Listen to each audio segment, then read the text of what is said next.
এই গল্পটি হচ্ছে আরাধিয়া আর দেবের ভালোবাসার। আমি তোমার জন্য একটি ক্লিপ নিয়ে এসেছি। ওয়াও, অনেক সুন্দর লাগছে তোমাকে।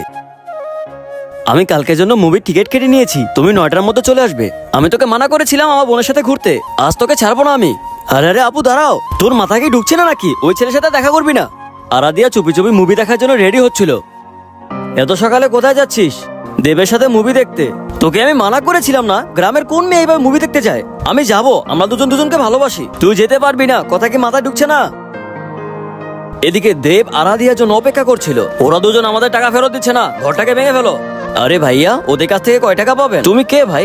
ওদের টাকা আমি ফেরত দিব। আমি শহরে যাচ্ছি কাজ করার জন্য, আপনার টাকা আপনি প্রতি মাসেই পেয়ে যাবেন। এই মাসে লাভের টাকা বদলে তোমার ঘড়ি আর সাইকেল নিয়ে যাচ্ছি। তুমি আবার চলে এসেছো? তোমাকে তো আমি মানা করেছি আমি আরাধিয়ার সাথে দেখা করতে চাই। ও তোমার সাথে দেখা করতে চায় না, চলে যাও এখান থেকে। ওকে বলে দিও আমি ফেরত আসলে বিয়ে করবো ওকে। কোথায় যাচ্ছ? তোমাকে ছেড়ে ও শহরে পালিয়ে গিয়েছে। 5 বছর পর দেব গ্রামে ফিরে আসলো।